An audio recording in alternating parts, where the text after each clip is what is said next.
ফোনটো ৰিচিভ কৰিবলৈ চিন্তা হৈ গৈছে যে আৰু কৰবাত এনেকুৱা খবৰ আহিব নেকি, আৰু কৰবাত এনেকুৱা কিবা হ'ব নেকি? কওকচোন, এয়া নিৰ্বাচন হৈ আছে নেকি? প্ৰতিটো সমষ্টিয়ে আজি যোৰহাটত হত্যা, শিৱসাগৰতো কি হৈ আছে, ৰাতিপুৱালৈকে কি হৈ যায়, কোন জীয়াই থাকিব, কোন মৰিব, এনে এটা পৰিৱেশ সৃষ্টি হৈছে।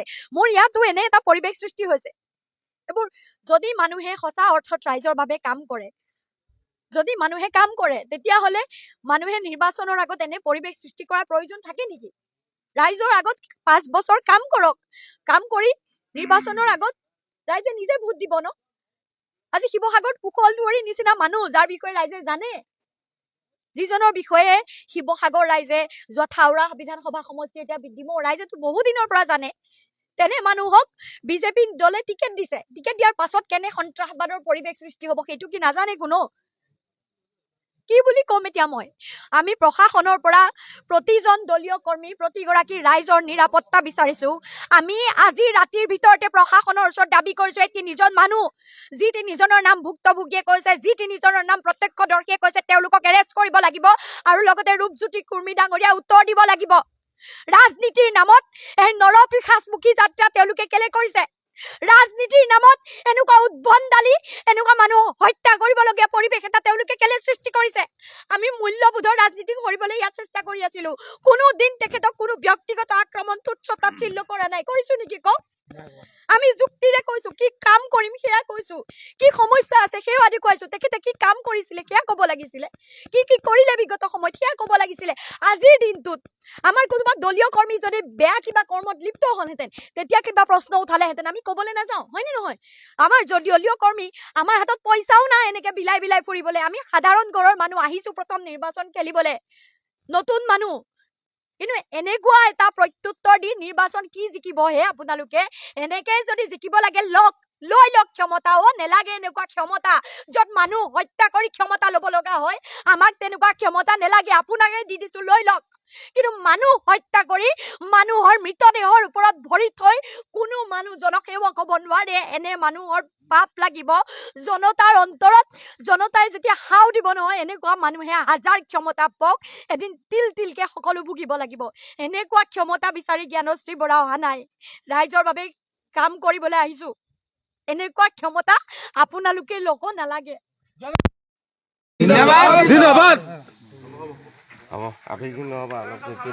দলৰ সমৰ্থকক প্ৰহাৰ কৰা হৈছে, তেখেতৰ মূৰ ফালি দিয়া হৈছে মৰিয়াই।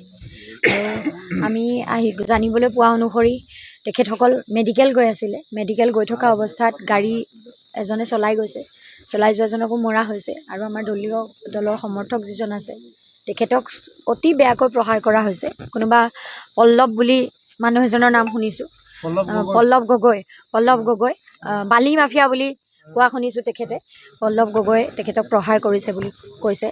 আৰু দুজনমান ব্যক্তি আছিলে, জিন্তু ভৰালী, ৰমা বৰা। সেয়া ৰাইজে কৈছে যে যিসকল প্ৰত্যক্ষদৰ্শী আছে, জিন্তু ভৰালী, ৰমা বৰা আৰু পল্লৱ গগৈ বোলা এজন বালি মাফিয়া বুলিও ৰাইজে কৈছে। ৰূপজ্যোতি কুৰ্মী চামচা বুলি সেয়া ৰাইজে কৈছে। গতিকে চাওক দেই, মই নিজে নিৰ্বাচনত নামিছোঁ। যদি কিবা যুক্তিৰে তৰ্কৰে কিবা ক'ব লগা আছে, আমাক কওক, হয়নে নহয়? আজি ৰূপজ্যোতি কুৰ্মী ডাঙৰীয়াৰ বিৰুদ্ধে মই প্ৰতিদ্বন্দ্বিতা আগবঢ়াইছোঁ। যদি কিবা ক'বলগীয়া কৰিবলগীয়া আছিলে, মোক ক'ৰবাত আগচি ধৰি কিবা কৈছে, মোক ক'ৰবাত কিবা বেয়া ব্যৱহাৰ কৰিছে, মই সেইখিনিলৈকে সহ্য কৰি লৈছোঁ। সেইখিনিলৈকে সহ্য কৰিব পাৰি, সেইখিনি বস্তু আমি হেৰি কৰিম। কিন্তু কোনোবা ব্যক্তি যি আমাৰ লগত সমৰ্থন কৰিছে, যি আমাক ইয়াত দল মত নিৰ্বিশেষে বহু ব্যক্তি আমাৰ লগত জড়িত হৈ আছে, আমাক সমৰ্থন কৰিছে, ভাল পায়, বহুজনে লিখিছে। তেখেতসকল যদি মেডিকেল যাবলৈও আজিৰ দিনটোত সুৰক্ষিত নহয়, কাৰোবাৰ ঘৰত বেমাৰ এটা আহিলে হস্পিটেল যাবৰ সময়তো যদি বাটত গৈ এইদৰে মানুহক জনাই নজনাই মাৰপিট কৰা যায়, মূৰ ফালি হত্যা পৰ্যন্ত কৰাৰ এটা পৰিৱেশ সৃষ্টি হয়, কেনেকৈ হ'ব কওকচোন? বাৰে আমাক, মোৰ নিজৰ লগত হৈছে। কোনোবা এখন ৰঙা থাৰ, মই দুদিন ৰাতি উভতি আহোঁতে পিছে আহি আমি হাঁহচৰা যোনটো ঘৰত আমি থাকিছোঁ, সেই ঘৰটোৰ আমাৰ গাড়ীখনৰ কাষতে লগাই দিছে। কালি ৰাতি মই নিজে গুৱাহাটীৰ পুলিচ কণ্ট্ৰল ৰুমত ফোন কৰিব লগা হৈছে, ছেফটি আৰু ছিকিউৰিটি বিচাৰি। কিয়? কাৰণ আমাৰ তাত বিভিন্ন অফিচত ল'ৰাবোৰে কাম কৰে। ৰাতি ভাত পানী খাই যেতিয়া শুবলৈ যায়, আমাৰ অফিচৰ বাহিৰত বাৰে গাড়ী আহি হৰ্ণ দিয়া, বাহিৰৰ অফিচৰ পৰা বাহিৰলৈ ওলাই গ'লেই ল'ৰাক মানে ভয় ভাবুকি দিয়া হুলস্থুলীয়া পৰিৱেশ এটা কালিও হৈছে। কালি হোৱাৰ পাছত আমি শুনিছো যে তাতে ক'ৰবাত মাৰপিটো হৈছে। ওচৰৰ ৰাইজে আমাক জানিবলৈ দিছে যে মাৰপিট হৈছে। গাঁৱৰ ৰাইজে আনকি বিজেপিৰ মানুহক কাৰোবাক পিটিছে। সেই ৰঙা এখন থাৰৰ উপদ্ৰৱত আমাৰ ৰুমটোৰ পৰা আমি ওলাব নোৱাৰা হৈছো। সেইখিনি কথা পুলিচ কণ্ট্ৰল ৰুমত জনাই কালি ছেফটি এণ্ড ছিকিউৰিটিৰ সম্পূৰ্ণ ছাৰ্ভিলেঞ্চ মই বিচাৰিছো নিজে থকা এৰিয়াটোত। তাৰ পাছতো সামাজিক মাধ্যম সংবাদ মাধ্যমলৈ কথাবোৰ আহিবলৈ দিয়া নাই, কাৰণ বোকাচতীয়া ৰাজনীতি কৰিব খোজা নাছিলো। কিন্তু আজি এতিয়া যিটো হৈছে, মানে যে কোনোবা বালি মাফিয়াই কোনোবা ৰূপজ্যোতি কুৰ্মীৰ চামচা বুলি কৈছে ৰাইজে। লোকেল মানুহেতো চিনি পায় ন মানুহজনক কোন, যিজনে মাৰ খাইছে, যিজন তেখেতৰ লগত থকা মানুহেতো গম পায়। গতিকে তেখেতসকলে আহি আজি কি চূড়ান্ত পৰ্যায়লৈ নামিছে। যদি আজি কোনোবা গাড়ী বাহিৰত তেওঁলোকৰ কিবা ক'ৰবাত সন্দেহ হৈছে, ইয়াততো ছিকিউৰিটি পুলিচ আছে, আৰক্ষী প্ৰশাসন আছে, ক'ৰবাত খবৰ দিয়ক, আৰক্ষী প্ৰশাসনে ধৰিব। আৰু ৰূপজ্যোতি কুৰ্মী ডাঙৰীয়া টকা বিলাইছে বুলি আমালৈ বহুত ফোন আহিছে। আমাৰতো পইচা নাই নহয়, আমি সাধাৰণ ঘৰৰ মানুহ। আমি সাধাৰণভাৱে যুক্তিৰে তথ্যৰে আমি নিৰ্বাচনত ৰাইজৰ কাম কৰিম বুলি কি কাম কৰিম, নিৰ্বাচনত জয়ী হলে কি সপোন আছে, এইবোৰৰ কথা কৈ ৰাজনীতি কৰিবলৈ বিচাৰিছো। শেষ নিশাৰ খেলত পইচা বিলোৱা কাৰবাৰ, শেষ নিশাৰ খেলত মানুহক হত্যা কৰা, মানুহৰ ওপৰত উপদ্ৰৱ কৰা, মাৰপিট কৰা, কাৰবাৰ মূৰ ফলা, ঠেং ভঙা, এইবোৰ নেকি জনসেৱকৰ কাম? কওকচোন। আমি ৰাজনীতি কৰিবলৈ আহো, যিকোনো মানুহে কয় কি আমি জনতাৰ সেৱক, তেনেকে নকয় জানো? জনতাৰ প্ৰতিনিধি। জনতাৰ সেৱকে, জনতাৰ প্ৰতিনিধি হৈ বিধানসভাত ৰাইজৰ অধিকাৰৰ পক্ষে মাত মাতিম বুলি ওলাই যোৱা মানুহে গুণ্ডা লগাই ৰাতি মানুহক মাৰিবলৈ উদ্যত কৰি, ৰাতি মানুহৰ মূৰ ফালি আধা মৰা কৰি আজি সেই ল'ৰাটো বাচিব নে নাই? যিজন ল'ৰাক মই লগ পাইছো নে নাই মই এইটো পৰ্যন্তলৈকে আগতে মই নাজানো। তেওঁ মোক ভাল পায় বা সমৰ্থন কৰে, তেওঁ মই ব্যক্তিগতভাৱে হয়তো লগ পাইছো নে নাই মই তাৰ উত্তৰটো এতিয়ালৈকে নাজানো। কাৰোবাক সমৰ্থন কৰাৰ বাবে কোনোবা মানুহক এনেকে হত্যা কৰিবলৈ মানুহ উদ্যত হৈ পৰিব পাৰে নেকি? মানে এইবোৰ নৰপিশাচ নে এইবোৰ মানুহ? আপোনালোকে কওকচোন। ধেত, এনেকুৱা হ'ব লাগে নেকি মানুহৰ ৰাজনৈতিক কাৰবাৰ? আজি আমাক বাৰে বাৰে আমাৰ ল'ৰাবোৰ ওলাই যাব নোৱাৰা হৈছে অফিচটোৰ পৰা। মই নিজে ছেফটি বিচাৰি পুলিচ কণ্ট্ৰল ৰুমত ফোন কৰিবলগীয়া অৱস্থা হৈছে। তেওঁলোকে এনেকুৱা ভয় ভাবুকি সৃষ্টি কৰিছে। আমি থকা এৰিয়াটোত নন ষ্টপ গাড়ী আমাৰ পিছা কৰি থাকে, য'ত যাওঁ গাড়ী পিছা কৰে। আমাৰ অফিচটোৰ বাহিৰত গাড়ী এনেকে ঘূৰি থাকে এনি টাইম। আমি প্ৰশাসনৰ পৰা ছেফটি এণ্ড ছিকিউৰিটি পাব লাগিব। চাওক দেই, আমি অখিলদাৰ নিৰ্বাচনতো 21ৰ নিৰ্বাচনতো কাম কৰিছো। আজিৰ দিনটোত আমি গম পাইছো যোৰহাটত মানুহ হত্যা হৈছে। অলপ আগতে গম পাইছো ন। আজি শিৱসাগৰত আমাৰ এই মাত্ৰ গম পাইছো বিদ্যুৎ শইকীয়া, আমাৰ কৃষক মুক্তি সংগ্ৰাম সমিতিৰ সাধাৰণ সম্পাদক বিদ্যুৎ শইকীয়াক গুৰুতৰভাৱে মাৰপিট কৰা হৈছে। শিৱসাগৰতো সেইখন নিৰ্বাচন হৈয়ে থকা নাই, শিৱসাগৰত কিবা হৈ গ'ল। এনেকুৱা নৰখাদক মানুহে যেতিয়া নিৰ্বাচনত অৱতীৰ্ণ হয়, মানুহৰ হত্যা কৰি নিজে আচলতে তৃপ্তি লাভ কৰা মানুহে যেতিয়া নিৰ্বাচনত অৱতীৰ্ণ হয়, তেতিয়া ক'ৰবাত মানুহ জীয়াই থকাৰ পৰিৱেশ নাথাকেতো। এয়া গণতন্ত্ৰৰ ৰক্ষাৰহে যুঁজ।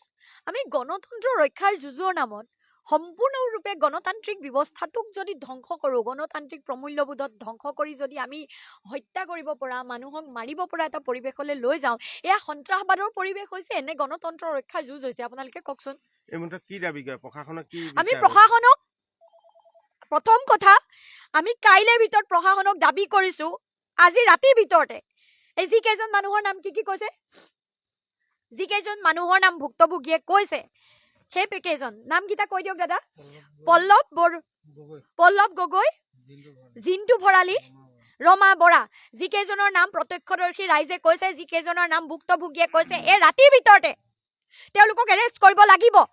কাৰণ আমাৰ ঘৰত যেতিয়া আমাৰবোৰ মানুহে যেতিয়া কিবা এটা কৰে, কিছুদিনৰ আগতে যেতিয়া জলাশয় খননৰ প্ৰকল্পটোক লৈ প্ৰটেষ্ট হৈছিলে, আমাৰ দলৰ দেৱাংগ সৌৰভ গগৈ ঘৰলৈ মাজনিশা পুলিচ আহি ঘৰত উপদ্ৰৱ কৰিছিলে।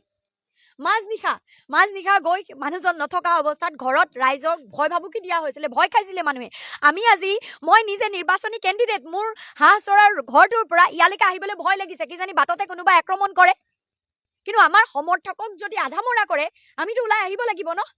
বাটত আমাক কোনোবাই যদি গুলিয়াইও মাৰে, তেতিয়াও মোৰ বাবে যদি কোনোবাই কষ্ট কৰিছে, মোৰ বাবে যদি মোক ভাল পাই কোনোবা ৰাইজ ওলাই আহিছে, সেই ৰাইজক যদি কেৱল মোক সমৰ্থন কৰাৰ বাবে হস্পিটেল গৈ থকাৰ অৱস্থাত যদি তেওঁক এনেদৰে মাৰিবলৈ, সম্পূৰ্ণৰূপে হত্যা কৰিবলৈ ষড়যন্ত্ৰ কৰা হৈছে, মই মোৰ বুকুত গুলি পাতি হলেও, বুকুত গুলি মাৰিলেও মই ওলাই। আমাৰতো পইচা নাই নহয়, আমি সাধাৰণ ঘৰৰ মানুহ। আমি সাধাৰণভাৱে যুক্তিৰে তথ্যৰে আমি নিৰ্বাচনত ৰাইজৰ কাম কৰিম বুলি কি কাম কৰিম, নিৰ্বাচনত জয়ী হলে কি সপোন আছে, এইবোৰৰ কথা কৈ ৰাজনীতি কৰিবলৈ বিচাৰিছো। শেষ নিশাৰ খেলত পইচা বিলোৱা কাৰবাৰ, শেষ নিশাৰ খেলত মানুহক হত্যা কৰা, মানুহৰ ওপৰত উপদ্ৰৱ কৰা, মাৰপিট কৰা, কাৰবাৰ মূৰ ফলা, ঠেং ভঙা, এইবোৰ নেকি জনসেৱকৰ কাম? কওকচোন। আমি ৰাজনীতি কৰিবলৈ আহো, যিকোনো মানুহে কয় কি আমি জনতাৰ সেৱক, তেনেকে নকয় জানো? জনতাৰ প্ৰতিনিধি, জনতাৰ সেৱকে জনতাৰ প্ৰতিনিধি হৈ বিধানসভাত ৰাইজৰ অধিকাৰৰ পক্ষে মাত মাতিম বুলি ওলাই যোৱা মানুহে গুণ্ডা লগাই ৰাতি মানুহক মাৰিবলৈ উদ্যত কৰি, ৰাতি মানুহৰ মূৰ ফালি আধা মৰা কৰি আজি সেই ল'ৰাটো বাচিবনে নাই? যিজন ল'ৰাক মই লগ পাইছো নে নাই মই এইটো পৰ্যন্তলৈকে আগতে মই নাজানো, তেওঁ মোক ভাল পায় বা সমৰ্থন কৰে, তেওঁ মই ব্যক্তিগতভাৱে হয়তো লগ পাইছো নে নাই মই তাৰ উত্তৰটো এতিয়ালৈকে নাজানো। কাৰোবাক সমৰ্থন কৰাৰ বাবে কোনোবা মানুহক এনেকে হত্যা কৰিবলৈ মানুহ উদ্যত হৈ পৰিব পাৰে নেকি? মানে এইবোৰ নৰপিশাচ নে এইবোৰ মানুহ? আপোনালোকে কওকচোন। ধেত, এনেকুৱা হ'ব লাগে নেকি মানুহৰ ৰাজনৈতিক কাৰবাৰ? আজি আমাক বাৰে বাৰে আমাৰ ল'ৰাবোৰ ওলাই যাব নোৱাৰা হৈছে অফিচটোৰ পৰা। মই নিজে সেফটি বিচাৰি পুলিচ কন্ট্ৰল ৰুমত ফোন কৰিবলগীয়া অৱস্থা হৈছে। তেওঁলোকে এনেকুৱা ভয় ভাবুকি সৃষ্টি কৰিছে, আমি থকা এৰিয়াটোত নন ষ্টপ গাড়ী আমাৰ পিছা কৰি থাকে, য'ত যাওঁ গাড়ী পিছা কৰে। আমাৰ অফিচটোৰ বাহিৰত গাড়ী এনেকে ঘূৰি থাকে এনি টাইম। আমি প্ৰশাসনৰ পৰা সেফটি এণ্ড সিকিউৰিটি পাব লাগিব। চাওক দেই, আমি অখিলদাৰ নিৰ্বাচনতো 21ৰ নিৰ্বাচনতো কাম কৰিছো।